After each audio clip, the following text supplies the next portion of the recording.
Hi, thank you so much for joining today. I am really excited to bring to you a virtual South by Southwest EDU presentation or Alt South by Southwest EDU presentation featuring Dr. Timothy Renick from Georgia State University, who I'm going to bring on now.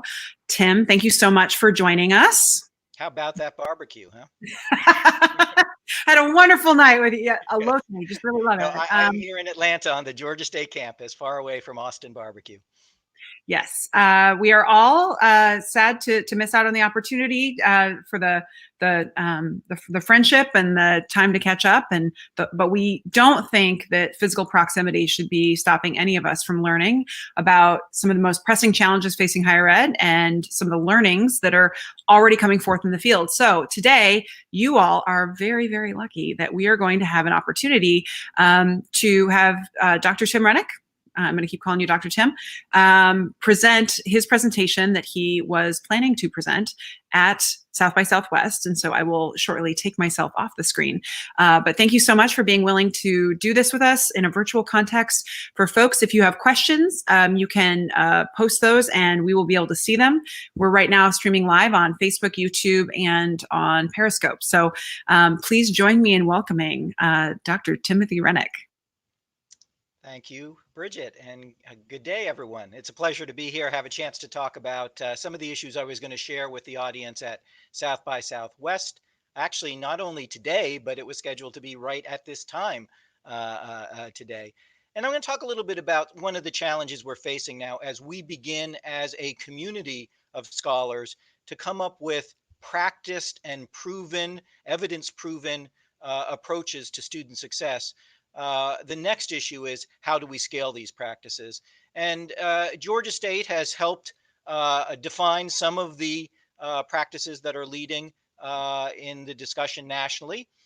We've also been working to try to share with our partners across the University Innovation Alliance the steps that would help these practices expand and be more impactful on a national level. So I'm going to talk about one of those projects today.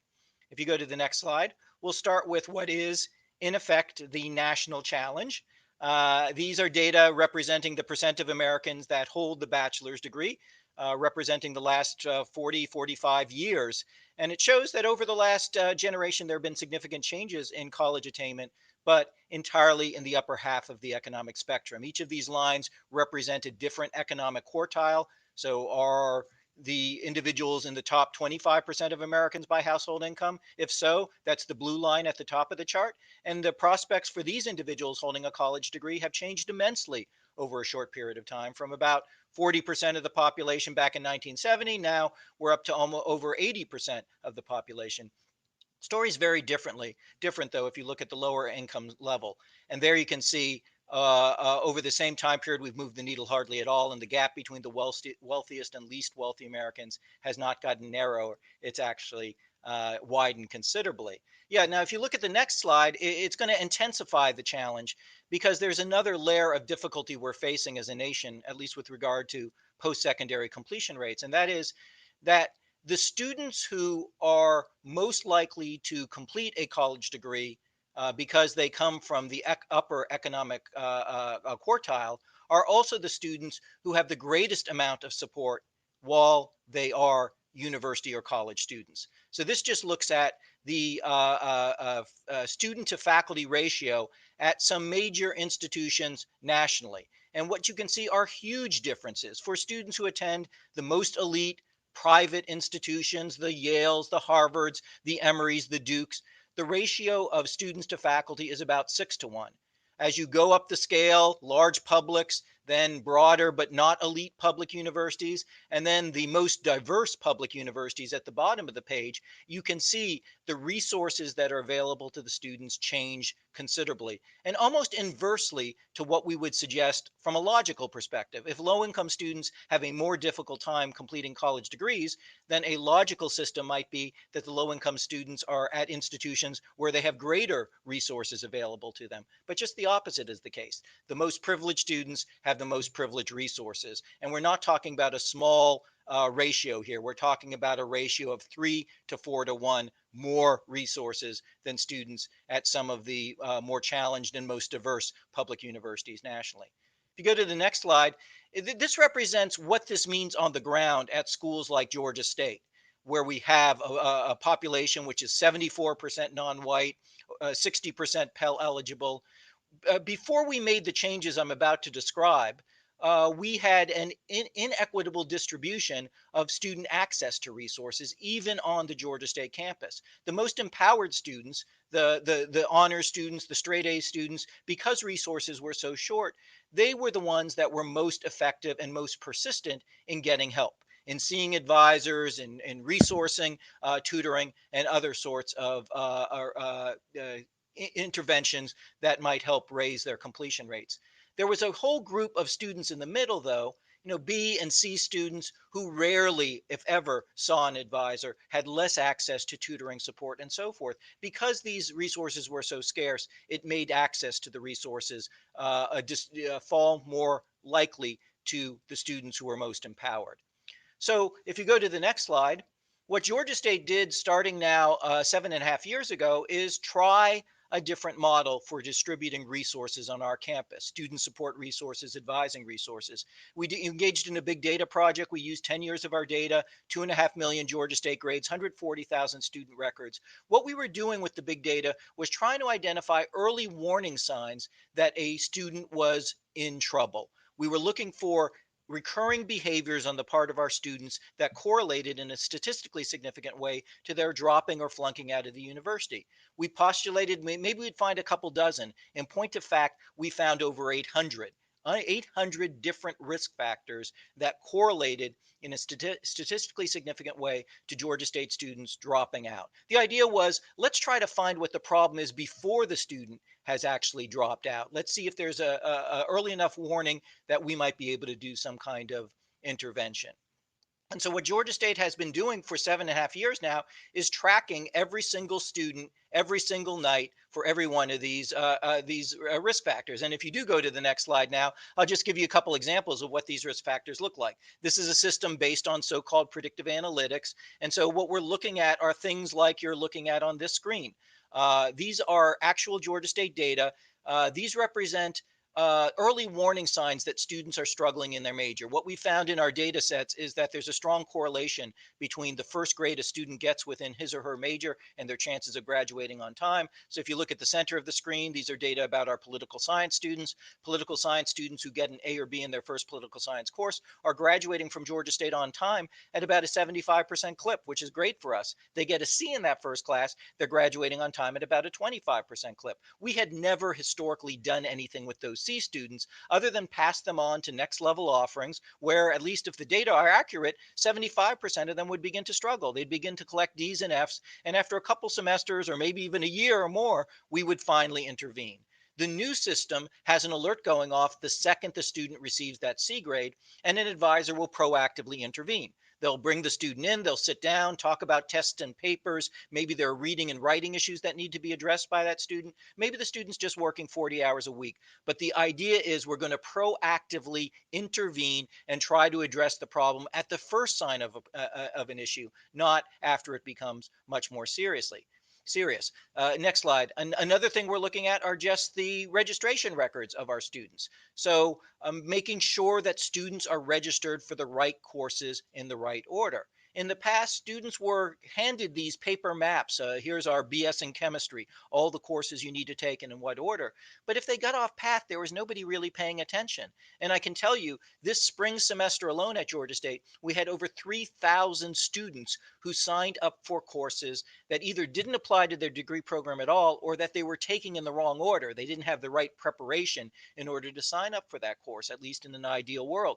In the past, those 3,000 students would be allowed to take that course, and thousands of them would probably have ended up with D's, F's, or had withdrawn from the class. Now we intervened in every single instance before the first day of class to tell the student there might be a better course for them to sign up for and move them into the appropriate class. If If you go to the next slide, the trick here is to do this at scale. Over the last 12 months at Georgia State, we've had over 62,000 one-on-one meetings between our professional staff, our advisors, and our students that were prompted by alerts coming out of this platform.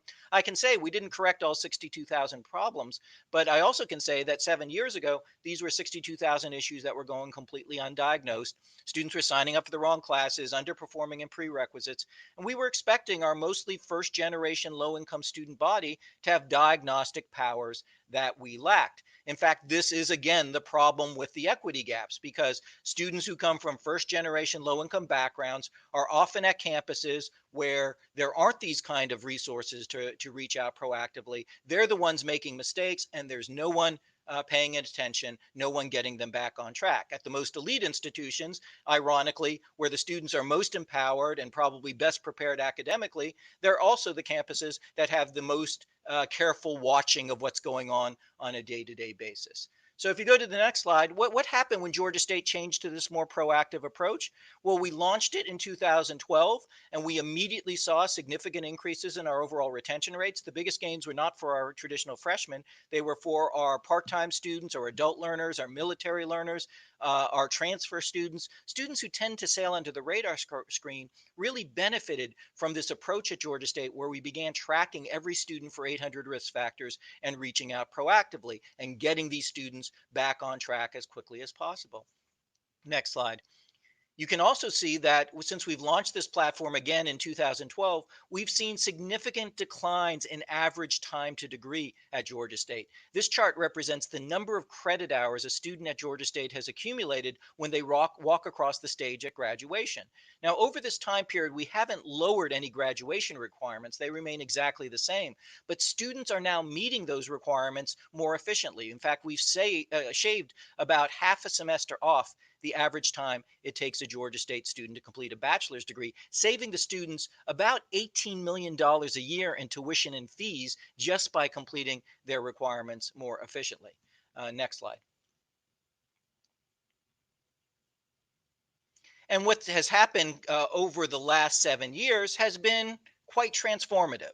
Over this time period, now admittedly, there have been other changes we introduced at Georgia State to support our students better over the same time period. But over the time period since we've launched these predictive analytics based advising models, we have improved our 4-year graduation rate by 13 percentage points. Next slide. We've also increased the number of students we're graduating every year by over 3,000 students a year, a 73% increase. And if you look at the next slide, it's going to connect us back to that first chart we were looking at, the equity gaps that exist nationally based on income level. While we're up 73% overall in degrees conferred, look at what has happened over this 7-year or 8-year period with regard to students who are from low income backgrounds. In that case, we're up almost 190% in degrees conferred to low income students. So these are phenomenal results that, if we could scale them nationally, would have truly profound and transformative implications. Next slide.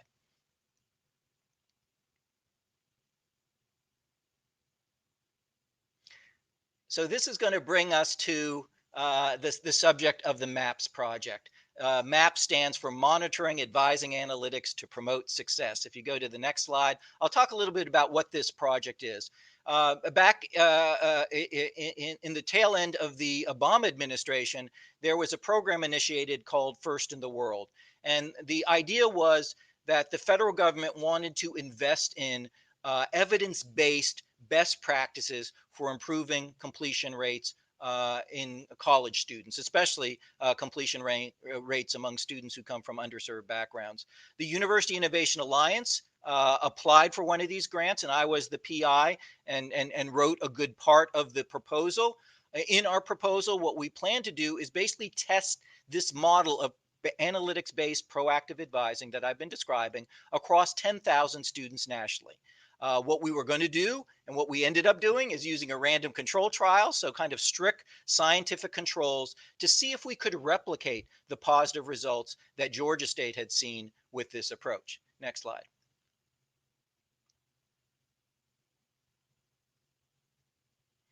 And so what we pulled together was a very ambitious proposal involving all 11 universities that are members of the University Innovation Alliance. You see them listed here.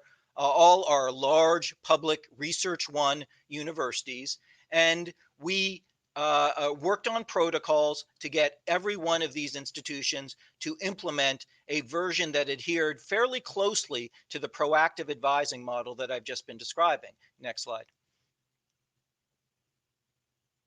So these are the basic structures of what each campus delivered.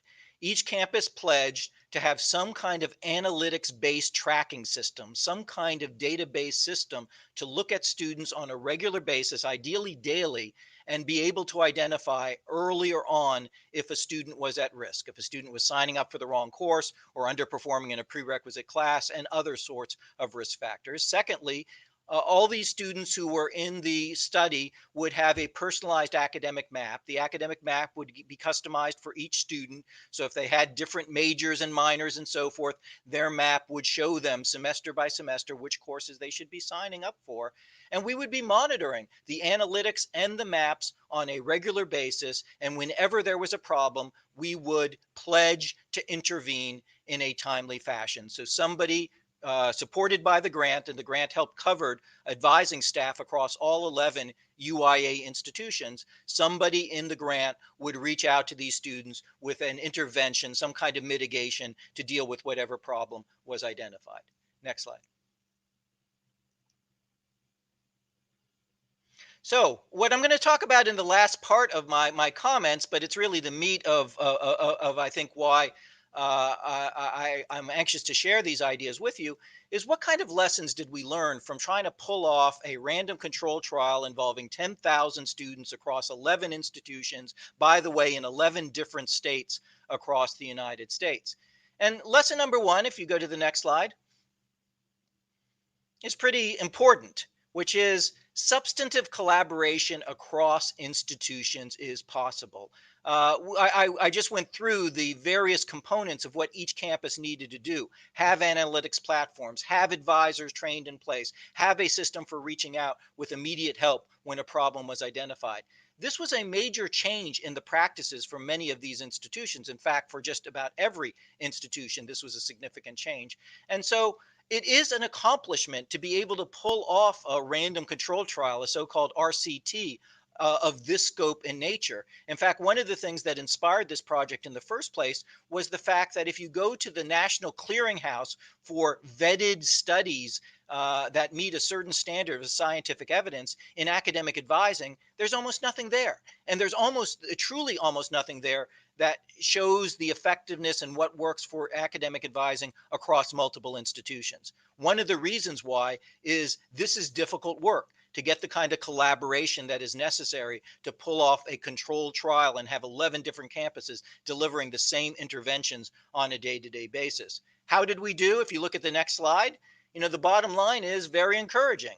Over the 3 years of interventions that were part of the MAPS project, we had over 78,000 interventions. And that was for a group of 5,000 treatment group students across the 11 campuses. So we're talking about multiple coordinated interventions for students across the country, all going on and all being tracked on a day-to-day basis. That's encouraging, and it's a testimony to the power of some of these collaborative units like the University Innovation Alliance. The data sharing agreements, the IRBs, all the sort of things we need to have in place were greatly facilitated by the fact that the University Innovation Alliance already had these partnerships in place, already had data sharing agreements in place, and allowed us to be able to do the hard work that the MAPS project required. Lesson number two. Well, here it may sound like I'm turning into a relationship expert, but that's not my goal. But the second lesson, which is an important one across these kind of multi-campus studies, is that fidelity is the ideal, but it's rarely the reality. We wrote a project where 11 campuses would be substantively administering the same sorts of interventions on a day-to-day basis over a 3-year period, and the 3-year period was the implementation phase of the MAPS project, the phase where the students would be getting direct contact from advisors on a day-to-day and semester-to-semester basis. Next slide. So what did this entail? What we saw is as we rolled out the project, the different cultures and different practices of the 11 schools was a considerable obstacle. It at times was an obstacle to training. Even the same training modules delivered across 11 institutions could be interpreted in various sorts of ways. We found different campuses were slower to develop the advising tools they needed, including the analytics that could identify problems early on. So while the plan was for every campus to start with the same kind of tools in place, the reality was somewhat less than that. We also had a lot of advisor turnover. So even after we hired and trained up advisors to deliver the interventions that were part of the MAPS project, we had advisors leaving. And when advisors left, there was often gaps of, in some cases, several months before a replacement was hired. But probably the biggest issues are the last two issues on this slide, which are getting buy-in given different cultures. Many of these campuses had very decentralized advising models, and there was quite a strong resistance to the idea that there would be anybody, let alone the University Innovation Alliance, that would be suggesting some centralized interventions that all students, or at least all the students in the MAPS treatment group, needed to receive on a semester-to-semester basis. Next slide. So what did this mean in practice, these problems with fidelity? The reality is, although all 11 campuses launched the interventions at the same semester, roughly the same time, all within a couple weeks of one another, depending upon when their fall semester started, once we looked at what had been delivered at the end of year one, and then these data are from the end of year two, we saw wildly disparate interventions that had actually been delivered. So at the end of year two, there were about a quarter of the advisors across the project nationally who still didn't have a reliable database system to identify early alerts for their students. Almost 40% of the students still didn't have their map, their degree planner, and so forth in place. And ironically, despite the fact that the project was funding the advisors, there were almost 40% of the students who hadn't even met with their advisor face to face anytime during the first 2 years of the project. So we had this vision of complete uniformity and fidelity to the research design, but we need to accept with these kind of big projects, ambitious, requiring culture change at a very foundational level, we're going to have to at times settle for something less than that. Next slide. So this is my third lesson about this kind of transformative work, that meaningful change actually takes time. We want to study and discover things that make a foundational and profound difference in the outcomes for our students. But we also would like these changes to occur very quickly. That's not going to happen. That's what my message to you today is in part. And here's some evidence for why I say this. If you go to the next slide. We were collecting all the data very carefully, and we had an independent evaluator, Ithaca S&R, doing the evaluations. At the end of year one, so one full year of interventions, there was only one campus at which the students in the treatment group showed statistically significant positive outcomes compared to students in the control group, and that was Georgia State.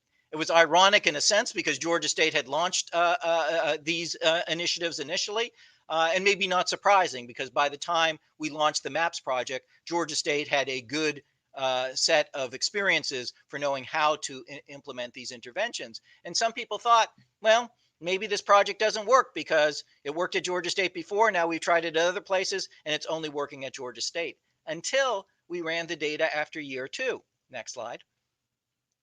And all of a sudden, we found that there were statistically positive outcomes at two other campuses, Purdue and Oregon State. These are difficult changes to make, and we can't assume they're going to occur overnight. And what the project began to show is some of these advising changes, moving from a decentralized model to a more centralized model, using data on campuses where perhaps data hadn't been used by advisors before, takes a little time, and the changes begin to come. And this conclusion was underlined after year three, the final year of the interventions. Go to the next slide. Because then we saw there were two more campuses that saw statistically significant gains for their treatment group students. University of Texas at Austin, University of Central Florida began to see these positive results as well. And so if you go to the next slide, there are these less empirical values that we saw across the project. Students reported from surveys that if they were in the treatment group, if they were getting this proactive outreach, they saw themselves as having a better grasp of how the campus worked. They felt more connected to campus. They were more satisfied with advising. But what is significant about the MAP study is just how incremental but consistent the gains of different campuses were, and how more and more campuses ultimately came to the fold of showing positive outcomes. Which brings me to my last of the 4 lessons, which is the one I've gleaned, of course, from Taylor Swift, which is you need to calm down. The reality is we're very quick in education to make snap judgments about what works and what doesn't. In some ways, I think it's a defense mechanism. It's hard to make these changes, and some of us would just assume not have to do so. And so it's easy to say after something quickly was done, it doesn't work. If you go to the next slide, I'll talk about another example and then connect it back to maps. But this was a Chronicle article from this past fall that was talking about nudging, a different practice than the one I'm describing with proactive advising, but led with a big headline about how a big idea fell short, that nudging looked promising, and now the evidence is such that it's not, it's not so clear that it really works after all. What was interesting about the article that followed, if you go to the next slide, is that part of what it did was cover the example of Georgia State. In addition to doing proactive advising, we've been a campus at the lead of using a chatbot. And so it covered, the Chronicle article I'm referring to covered the fact that Georgia State had ran random control trials using the chatbot. This is Bill Gates, obviously, when he was on campus, actually trying the chatbot out. And when we ran these random control trials, if you go to the next slide, we found significant gains, again, from RCTs. We found significant gains as much as 35, 40% improvements in summer melt, meaning more students using the chatbot, making it through the summer and to the first day of class. And then on the next slide, for our continuing students on the chatbot, again run by RCTs, in this case, Lindsay Page of the University of Pittsburgh was an independent evaluator running these studies, significant improvements in students' behavior on the chatbot for completing essential tasks, like removing holds from their accounts, signing for loans, turning in paperwork, coming to see advisors, and so forth. So you would think that with that kind of evidence in tow and included in the Chronicle article, the headline might be a little more positive. But go to the next slide. What the article also combined with these RCTs about the use of chatbots were very different cases. Covered cases in the piece about what I'd call unidirectional nudging, cases in which some campuses and some institutions had just sent a text to students and sat back waiting for them to respond positively. What Georgia State and the chatbot does is allow for a true conversation to occur on the spot between the students and the institution to resolve issues and so forth. They also combine campus examples like Georgia State, which was communicating to our own students, with statewide examples of a state that has tried to nudge students to complete the FAFSA on time. And the conclusion there, as you can see from our quick to judge critic, is this didn't work, it stinks, it's not effective, and so forth. But in point of fact, what was being compared were apples and oranges. Cases in some instances where there had been careful RCTs run, other cases where very different technologies had been used to very different effect. And we need to be a lot more careful about this. If you go to the next slide, if we use this, the kind of attitudes that are evidenced here, we're going to quickly shut down some of the most creative and promising practices that we see nationally. After the first year of the MAPS project, we saw those kind of comments coming in. One of our participating campuses, the PI, said, "We tried MAPS and it didn't work." Well, if you looked at the fidelity data from our project, this was a campus that had not really tried MAPS. They had tried to try maps, but they hadn't successfully implemented the interventions and the controls. We had a funder who said, we're not going to fund the fourth year. We wanted to get a fourth year of interventions funded because, after all, it's only working at Georgia State, because they made the judgment really quickly. If they had waited till year 3, they would have seen it didn't only work at Georgia State, it worked at 5 of the 11 institutions. And if we had funding to continue the interventions for a fourth year, my guess is that we probably would have added another institution or two to the side of the project where positive gains had been made. Next slide. And so I think it does speak about an attitudinal issue. The best and most important interventions, the most important inventions that we've ever discovered don't come about overnight, are not magically perfected in a single instance. You think about the light bulb. If you look at the next slide, this is a quote attributed to Thomas Edison. He said, "I didn't fail 1,000 times before inventing this light bulb that burned for an extended period of time and bright enough to actually make a difference in people's lives." Instead, he says the light bulb was an invention with 1,000 steps. But we don't take the same mindset in higher education. Too often, we're quick to pass judgment. We go by the headline or the tweet that says, "I tried it, this didn't work, and therefore we're going to move on to whatever the new thing is around the horizon." Next. I think this is a serious loss for all of us because, as I pointed out now, this MAPS project that looked a little shaky in its early results actually turned out to affirm the effectiveness of this approach across very wide and disparate campuses. Next slide. And if you look at the magnitude of the impacts, this is what we've seen at Georgia State as part of a verified random control trial that was at the heart of the MAPS project, verified by an independent evaluator, Ithaca S&R.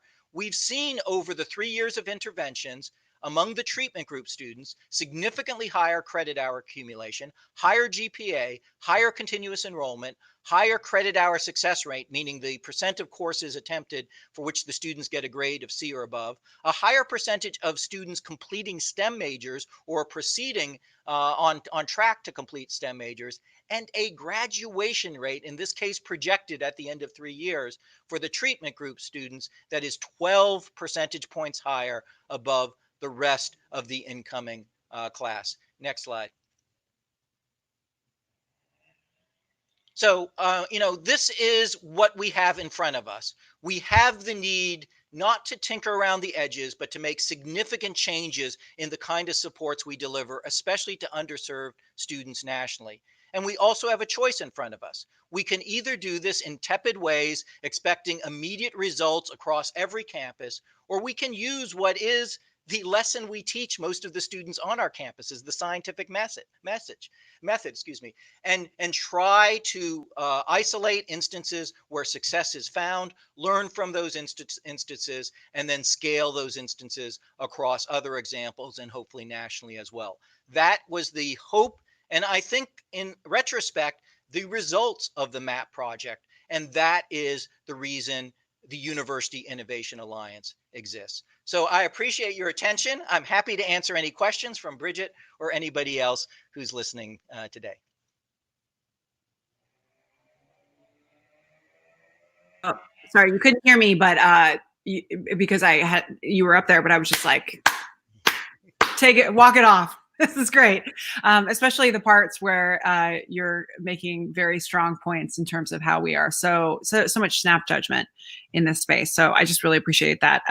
So I am looking for comments and questions, and we've had over 150 observers from the various different platforms combined, which is great. We still have quite a few of you here on right now. So if you want to post a comment, I can be able to, or a question, I can send it to Tim. Tim, I would kick off with, I feel like you give a lot of advice about, your lessons learned, but if you could rewind time and be back where you were 5 years ago, and you're just about to submit the first in the world proposal, what change would you make to the overall design that if you could have done it differently, you think that would have helped to address some of these issues? Yeah, that's a really good question, Bridget. I think the thing that we learned in retrospect and we would do differently in the next project is to make much clearer upfront what are the key defining traits of fidelity to the research design. We had those in the proposal, and then at the end of year one and year two and so forth, we began tracking and giving the students feedback, excuse me, giving the campuses feedback about how faithful they had been to the research design and so forth. But I'm not sure that was as crystal clear up front as it needed to be. I think the other lesson is, to accept some messiness. We were under the impression that everybody would toe the line and do exactly what we said. And that's not realistic. We're dealing with real people.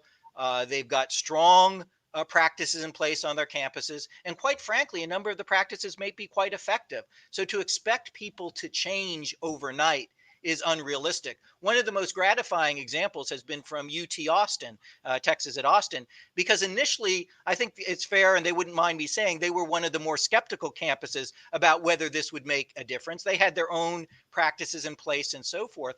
But they found by introducing some of these changes from the MAPS project, it has in turn changed advising across campus. For instance, the maps that are the centerpiece of the MAPS project. So every student has a map from the moment they first enter the university that spells out what courses they should be taking every semester.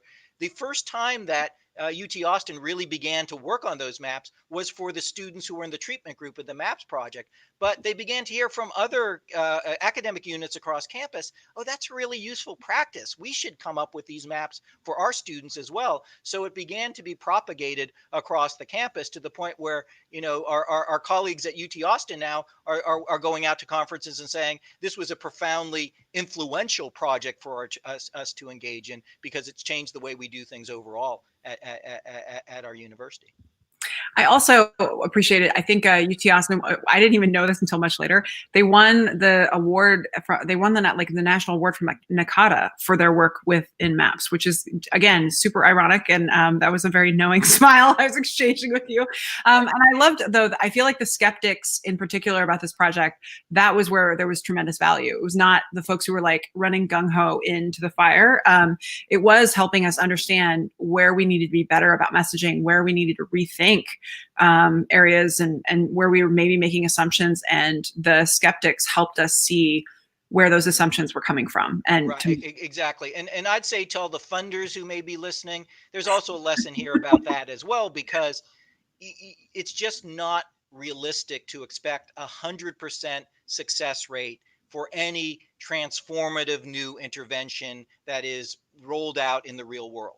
It is just as Edison, discovering 1 out of 1,000 filaments that actually lasts for a long time and burns brightly. That's a huge success. And just having a cluster of campuses, and we're talking about now almost half of the UIA schools who saw statistically significant positive results, that should be us going to the hill saying, look, we discovered something really important that works. And instead, oftentimes got the reaction, well, not working anyway, so let's move on to the next thing. Like, we're going to find something that makes a huge difference and works immediately in every instance across the country. Yeah, I feel like I was like a baby executive director at the time. And so I was looking for the institutions that were just, doing exactly the right things, and they were the star students. And honestly, looking back, the best learning that we gathered from this whole experience, and frankly, what will support the field in the future, it primarily came from those who were not the star student. It really was, when I was hearing things like, oh, I'm really struggling. And I would just kind of, initially, I think my reaction was, well, you're just not trying hard enough.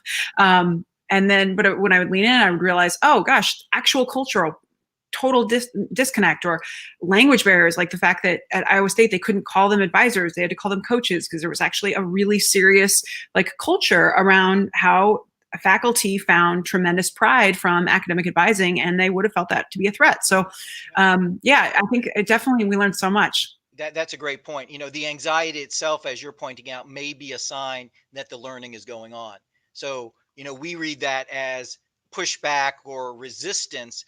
Probably the campuses that had the biggest trouble actually moving the needle were the ones that were too passive about the whole thing, because those campuses that were pushing back were saying, we're really engaging our practices. We understand the tensions that exist and the tensions that need to be worked through. And so, yeah, another warning sign is, with these big projects, that sometimes, the discomfort, the all the details, the minutia that's being raised, and the arguments that we can't possibly do this because our policies, practices, deans, so forth will never go along with this. Those may be good warning signs, because they show that the campus is really engaged in taking the research design seriously. Yeah. Well, wow, people just keep jumping on. Right now we have like 22 now popping on just on one channel. So I guess I would just say, do you see any other practices? So since this happened, we also then scaled completion grants, and we're midway through chatbots, which are both interventions that really the first kind of national news of them was coming from your presentations. How could you see doing something like this with using either one of those interventions or a new one? Do you see any kind of possible window of where there's another gap of understanding, and it's very clear that we need to leverage multiple institutional cultures to better understand how to do this scale implementation stuff? Yeah, I think the reality is, in our space of student success, there's far too little research and far too much intuition and old school practice that goes into place. Campuses that continue to sustain offices that supposedly turn student success outcomes around, but they've existed for the last 25 or 30 years, and the outcomes have not been turned around yet, and the equity gaps still exist, and so forth. So we definitely need that kind of additional research. Now, for the listeners, I'll point out that each of the three projects you're alluding to, in the first case, MAPS, and then the UIA projects with regard to completion grants and chatbots, take a very different strategy. MAPS was the attempt to run a really structured random control trial.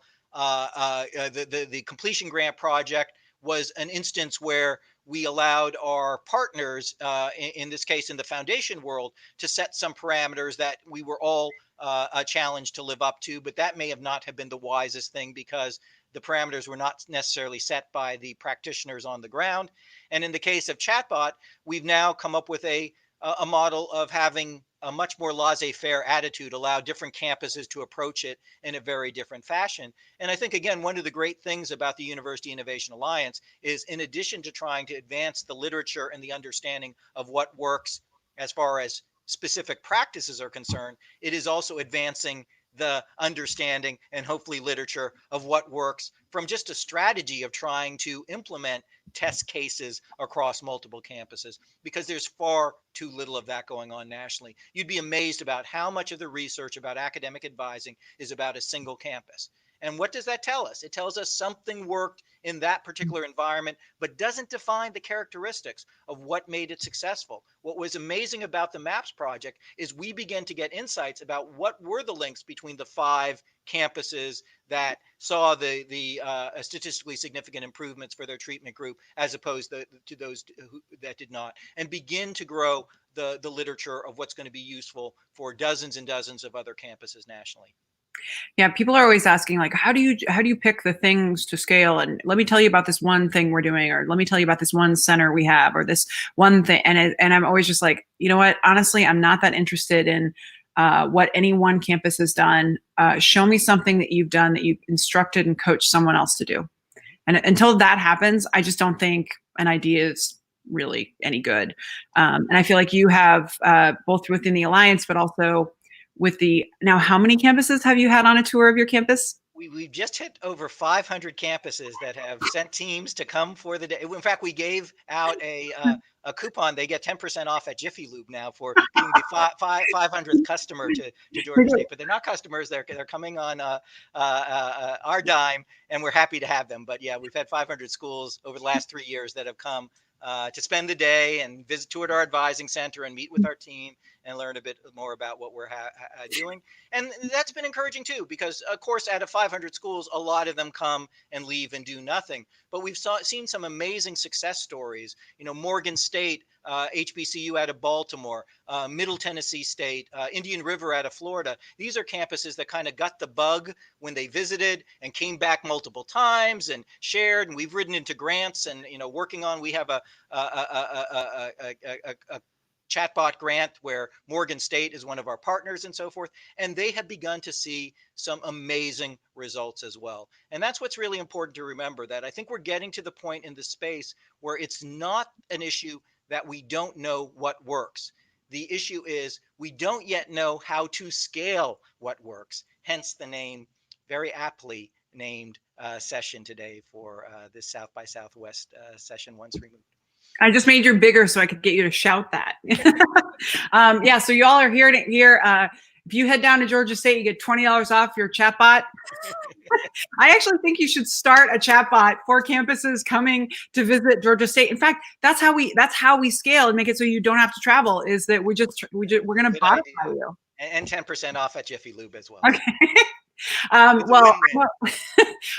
Thank you so much for spending this time with us today. And I know that there are a lot of urgent things, and as folks online, if you're not aware, everyone who works on a college campus right now is spending almost every day in emergency meetings about what's going on. So the fact that you were able to pull away to pour into the community, really super grateful for it. And the last piece I want to share with all of you is, if you want to learn more, today is the perfect day, because South by might have been canceled, but unlikely, the film is actually now downloadable. And so if you go into Apple or iTunes or into Amazon, yeah, you can't go and get some barbecue tonight, and you can't go to, walking around downtown Austin. But what you can do is actually bring some folks together, have a glass of wine or whatever, and actually learn about the kinds of students that we need to be serving better and the types of interventions that have worked so well. And in fact, you get to learn quite a bit from Tim and Georgia State in that film, as well as a variety of others from the University Innovation Alliance, our friends at UMBC, our friends all around the country at Eloy Oakley. So yeah, if you can do one thing for us, we would like that film to have as many eyeballs on it as possible. And the best chance is that if it gets a lot of downloads in the first few days. So I don't know about you, but I have every one of my devices currently owns a copy of Unlikely. So yeah, that's all I'll say, is that for next steps, folks, please consider downloading that film and being able to watch it. But otherwise, Tim, thank you so much. You are awesome. And I now return you back to your normal life experience right now. And hopefully it won't be too terrible, but just super appreciative. Thanks for your time, Bridget. Great talking to you. All right. I'll see you later. Bye-bye.